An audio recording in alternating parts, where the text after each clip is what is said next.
Hello साथियों, welcome to planet 4। आप सभी को टीम विक्रम का नमस्कार। अफगानिस्तान की धरती पर कभी अमेरिका और पाकिस्तान का सिक्का चलता था। भारत वहां जमीन तलाश रहा था, लेकिन समय बदला और अमेरिका अपनी सेना लेकर अफगानिस्तान से वापस भाग गया। तब पाकिस्तान को लगा कि अब अफगानिस्तान मदद के लिए उसके पास आएगा, और उसी उम्मीद में समझा कि तालिबान पूरी तरह पाकिस्तान के अंतर्गत काम करेगा। लेकिन विदेश मंत्री जयशंकर जी और सुरक्षा सलाहकार श्री अजीत डोभाल की कूटनीति ने सारा समीकरण बदल दिया। आज वही भारत जो कभी दूरी पर था, अफगानिस्तान के बीचों बीच खड़ा दिखा।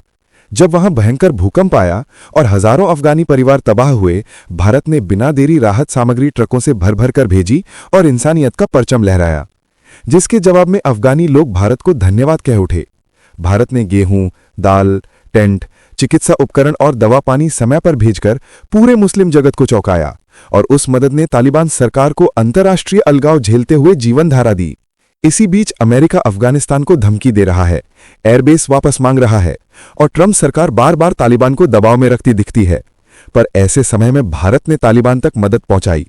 उस मदद के बाद तालिबान के विदेश मंत्री भी भारत की धरती से बोले कि कश्मीर भारत का अभिन्न अंग है, और अब तालिबान अपने देश में अमेरिका को घुसने नहीं दे रहा, बल्कि भारत को बुला रहा है कि आओ हमारे $1 ट्रिलियन के खनिज संपदा में निवेश करो और भारत की प्रगति के लिए इसका इस्तेमाल करो।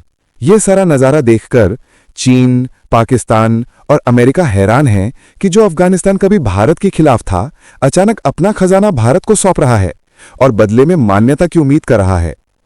भूकंप के समय भेजे गए उन ट्रकों के पहुंचते ही अफगानों का भरोसा पक्का हो गया कि भारत संकट मोचन का सच्चा साथी बन रहा है। और अब तो विदेश मंत्री जयशंकर ने तालिबान के विदेश मंत्री को 5 एम्बुलेंस गिफ्ट करके अफगान दिल जीत लिए हैं। इन एम्बुलेंसों से अफगानी लोगों को बहुत बड़ी मदद मिलने वाली है। चौंकाने वाली बात यह है कि जिस तालिबान के विदेश मंत्री को रोकने के लिए अमेरिका, पाकिस्तान और संयुक्त राष्ट्र ने पूरी ताकत लगा दी थी ताकि वो किसी भी कीमत पर भारत न पहुंच सके, क्योंकि अगर वो भारत पहुंच गए तो पाकिस्तान की उल्टी गिनती शुरू हो जाएगी। और वही पाकिस्तान फिलहाल ट्रंप के लिए काम कर रहा है।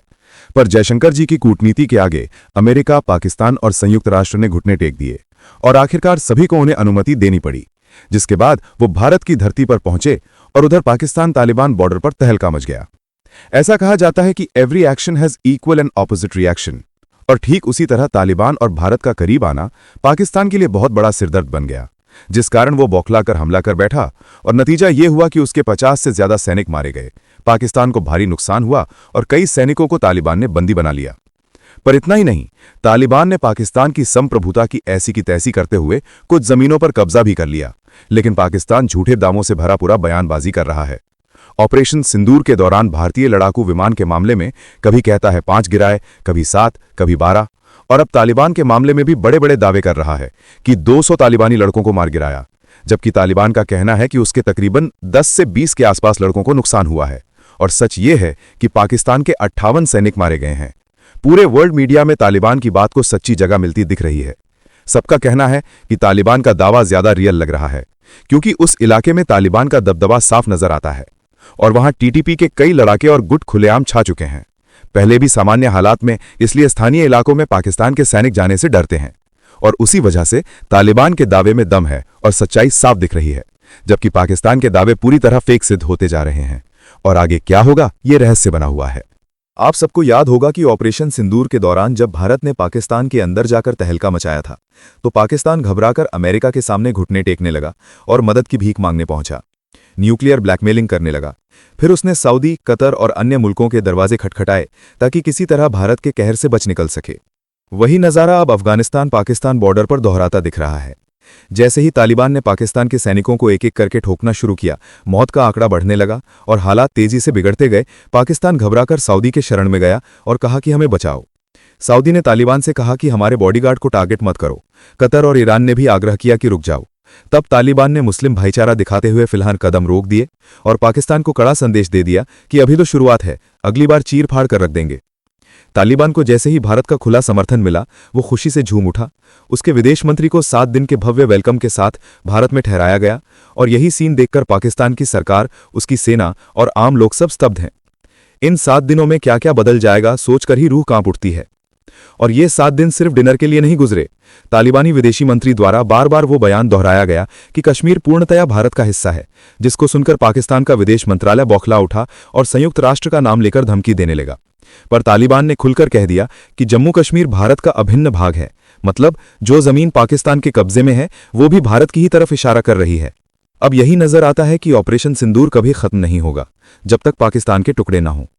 ऑपरेशन भारत से शुरू हुआ और अब तालिबान बलूचिस्तान और टीटीपी जैसे समूहों के साथ मिलकर इसे आगे बढ़ाएगा और पाकिस्तान को जख्मी करके रखेगा ताकि वो फिर कभी भारत के मासूमों का खून बहाने से पहले 100 बार सोचे। आगे हम आपको बताएंगे कि कैसे सऊदी अरब, कतर और ईरान ने सिर्फ औपचारिकता निभाई और उन्होंने क्या क्या कहा। पर अभी हम बस इतना कहेंगे कि उनकी बातें जरूरी दिखीं पर कागजी रह गईं। अब खबर यह भी है कि पाकिस्तान ने बौखलाकर तालिबान की सरकार को अवैध करार दे दिया। जी हां, ये बहुत बड़ी बात है और कहा जा रहा है कि ये कदम सिर्फ इसलिए उठाया गया ताकि पाक द्वारा अपनी फजीहत छुपाई जा सके। आगे एक और रिपोर्ट आने वाली है जिसमें दावा है कि सऊदी अरब पाकिस्तान के साथ रक्षा समझौता करना नहीं चाहता था, क्योंकि उसे पता था कि ये देश बार बार किसी न किसी संघर्ष में उलझता रहेगा और इसलिए सऊदी बार बार फोन करके पाकिस्तान की रक्षा नहीं करना चाहता था। यही कहा जा रहा है। बताया जा रहा है कि जो रक्षा समझौता हुआ है वो एक तरफा है। इसमें पाकिस्तान सऊदी का बॉडीगार्ड बना हुआ है। आगे ये भी पता लगाया जाएगा कि सऊदी का जो समझौता अमेरिका के साथ होना था वो आखिरी समय में क्यों नहीं हुआ और पाकिस्तान की एंट्री किस तरह हुई, इस पर भी विस्तार में बात होगी। और सबसे दिलचस्प बात यह है कि भारत और तालिबान के बीच जो रिश्ते मजबूत होते दिख रहे हैं उससे बलूचिस्तान के नेताओं में गजब का हौसला देखा जा रहा है और उन्हीं के ओर से भी बयान आया है जिसकी चर्चा आगे की रिपोर्ट में होगी। तो चलिए इन सभी खबरों को जानते हैं बेहद विस्तार से, आसान भाषा में। सबसे पहले जल्दी से समझते हैं कि पाकिस्तान और अफगानिस्तान के बीच लड़ाई कैसे भड़क उठी। तो बात शुरू होती है शनिवार की रात से, जब अफगान बलों ने पाकिस्तान की सीमा चौकियों पर एक के बाद एक हमला बोल दिया। डूरंट लाइन पर ये झड़पें इतनी भीषण थीं कि पाकिस्तानी सैनिकों को पीछे हटना पड़ा। कई चौकियां तालिबान के कब्जे में चली गईं। तालिबान ने दावा किया कि इस जवाबी कार्रवाई में पाकिस्तान के 58 सैनिक मारे गए और 30 से ज्यादा घायल हुए। वहीं तालिबान के भी कुछ योद्धा हताहत हुए, लेकिन उनके जोश में कोई कमी नहीं आई। दरअसल ये हमला पाकिस्तान के उस रवैये का नतीजा था जिसमें वो अफगान सीमा पर अपनी सैन्य चौकियां बढ़ाकर दबाव बना रहा था। अफगानिस्तान ने इसे अपनी संप्रभुता के खिलाफ माना और जवाबी कार्रवाई से पाकिस्तान को उसकी औकात दिखा दी। रात भर चली फायरिंग में अफगान चौकियों से उठता धुआं पाकिस्तान की नीतियों का प्रतीक बन गया। ये सिर्फ सीमा संघर्ष नहीं, बल्कि दो इस्लामिक देशों के बीच बढ़ती अविश्वास की दीवार थी जिसमें पाकिस्तान खुद फंस गया। अब जानिए कि ईरान और बाकी इस्लामिक देशों ने क्या रुख अपनाया। तो जब यह संघर्ष तेज हुआ तब इस्लामिक दुनिया में हलचल मच गई। सबसे पहले सुन्नी देशों सऊदी अरब और कतर ने संयम की अपील की, लेकिन पाकिस्तान को सबसे ज्यादा झटका तब लगा जब शिया गुट के प्रमुख देश ईरान ने भी उसका साथ देने से इनकार कर दिया। ईरान ने कहा कि दोनों देशों को संयम बरतना चाहिए और एक दूसरे की संप्रभुता का सम्मान करना चाहिए। यानी ईरान ने खुलकर पाकिस्तान के पक्ष में बोलने से परहेज किया, बल्कि तेहरान ने खुद को मध्यस्थ के रूप में पेश किया ताकि टकराव को कम किया जा सके। इस कदम ने पाकिस्तान की अंतर्राष्ट्रीय छवि को और कमजोर कर दिया, क्योंकि इस्लामिक दुनिया में अब कोई भी देश उसके साथ खड़ा नजर नहीं आ रहा। पाकिस्तान का एक समय का तालिबान पर नियंत्रण अब पूरी तरह खत्म हो गया है और उसकी विदेश नीति अब खुद के लिए सिरदर्द बन चुकी है। यानी इस बार पाकिस्तान को अपने ही बनाए हुए खेल में मात मिल गई है। चलिए अब समझते हैं कि पाकिस्तान ने तालिबान को अवैध क्यों करार दिया। तो बात यह है कि पाकिस्तान ने तालिबान को 4 साल पहले अपना सबसे बड़ा रणनीतिक मोहरा बनाया था। जब 2021 में तालिबान ने काबुल पर कब्जा किया तो सबसे पहले पाकिस्तान ने उसे समर्थन दिया। उस वक्त आईएसआई प्रमुख फैज हमीद खुलेआम काबुल के होटल में बैठकर चाय पीते हुए ये दिखा रहे थे कि अफगानिस्तान की सत्ता अब उनके नियंत्रण में है। लेकिन अब हालात पूरी तरह पलट गए हैं। तालिबान ने पाकिस्तान की एक नहीं सुनी और अब उसी पर हमला बोल दिया। अफगान बलों और टीटीपी आतंकवादियों ने पाकिस्तान की सीमा पर जबरदस्त हमला किया, जिसमें उसके 58 सैनिक मारे गए।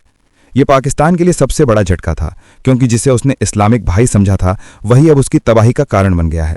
इसी गुस्से और बेबसी में पाकिस्तान ने तालिबान के शासन को अवैध और गैर कानूनी करार दे दिया है ताकि अपनी फजीहत को छिपाया जा सके।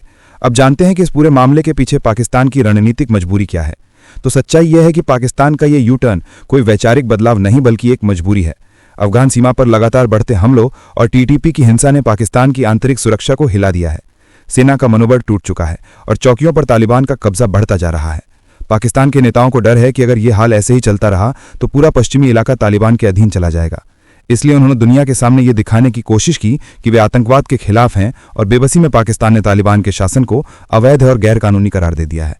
लेकिन हकीकत में यह फैसला उनकी नाकामी को ढकने की एक चाल है। पाकिस्तान अब उसी जाल में फंस चुका है जिसे उसने खुद बुना था। तालिबान अब उसके नियंत्रण से बाहर है और इस्लामाबाद की अफगान नीति पूरी तरह ढह चुकी है।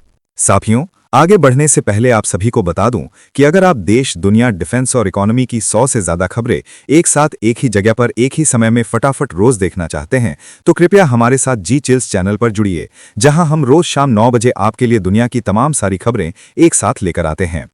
जी चिल्स चैनल का लिंक आपको नीचे डिस्क्रिप्शन या कमेंट बॉक्स में मिल जाएगा। चलिए अब समझते हैं कि सऊदी अरब ने पहले अमेरिका से और फिर पाकिस्तान से रक्षा समझौता क्यों किया। तो शुरुआत में सऊदी अरब चाहता था कि उसकी सुरक्षा सीधे अमेरिका की छतरी में आ जाए। 2023 में सऊदी और अमेरिका के बीच रक्षा समझौते को लेकर गहन बातचीत हुई थी। इस समझौते का ढांचा बिल्कुल वैसा था जैसा अमेरिका ने जापान, ऑस्ट्रेलिया और दक्षिण कोरिया के साथ किया था। इसके तहत अगर सऊदी पर हमला होता तो अमेरिका उसकी रक्षा करने का वादा करता। इस डील का उद्देश्य पश्चिम एशिया में ईरान को अलग थलग करना और इजराइल सऊदी संबंधों को सामान्य बनाना था। लेकिन तभी गाजा में युद्ध छिड़ गया, मुस्लिम देशों में भारी नाराजगी फैली और सऊदी को डर हुआ कि अगर वह इजराइल के करीब जाएगा तो पूरा इस्लामिक वर्ल्ड उसके खिलाफ हो जाएगा। नतीजा ये हुआ कि अमेरिका सऊदी डील अधर में लटक गई और मोहम्मद बिन सलमान ने अमेरिका से दूरी बना ली। उन्हें समझ आ गया कि अमेरिका सिर्फ अपने हित देखता है, दूसरों की सुरक्षा उसके लिए व्यापार से ज्यादा कुछ नहीं। अब जान लेते हैं कि सऊदी ने आखिर पाकिस्तान से रक्षा समझौता क्यों किया और इसके पीछे क्या रणनीति छिपी है। तो गाजा संकट के बाद सऊदी ने फैसला किया कि उसे अपनी सुरक्षा का भरोसा अमेरिका पर नहीं छोड़ना चाहिए। मोहम्मद बिन सलमान जानते थे कि पाकिस्तान के पास परमाणु ताकत है और उसकी सेना अनुभवी है। उन्होंने रियाद की रक्षा के लिए इस्लामाबाद का हाथ थाम लिया। यह समझौता नाटो स्टाइल का है, यानी किसी एक देश पर हमला दोनों पर हमला माना जाएगा।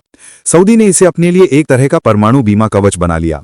दिलचस्प बात यह है कि खुद बिन सलमान ने एक बैठक में कहा था कि उन्हें यूरेनियम की जरूरत नहीं, क्योंकि बम तो पाकिस्तान से खरीदा जा सकता है। इस कदम से सऊदी ने साफ संदेश दिया कि अब वह अमेरिका का मोहरा नहीं बल्कि अपनी सुरक्षा नीति का खुद मालिक है।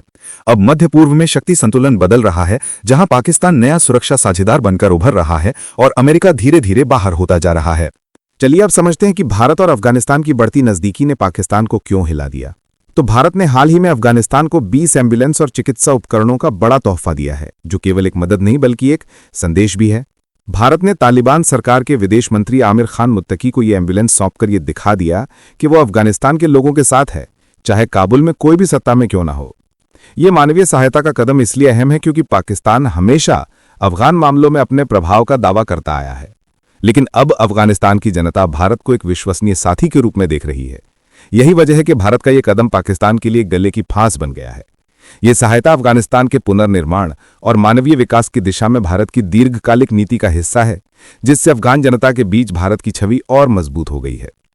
अब जानते हैं कि भारत की इस रणनीति से बलूच नेताओं का हौसला कैसे बढ़ा और पाकिस्तान पर क्या असर पड़ा।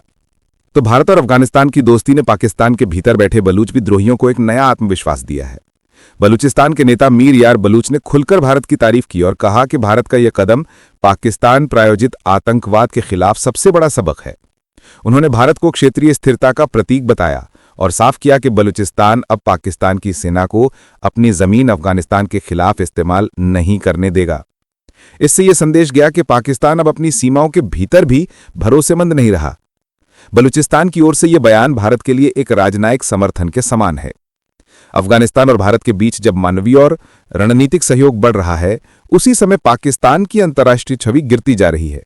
भारत की ये कूटनीति न सिर्फ अफगानिस्तान बल्कि पूरे दक्षिण एशिया में शांति और संतुलन की नई नींव रख रही है। इस वीडियो में फिलहाल इतना ही। जल्द मिलते हैं एक और नई अपडेट के साथ। जाने से पहले वीडियो को लाइक करके चैनल को सब्सक्राइब कर लें। धन्यवाद।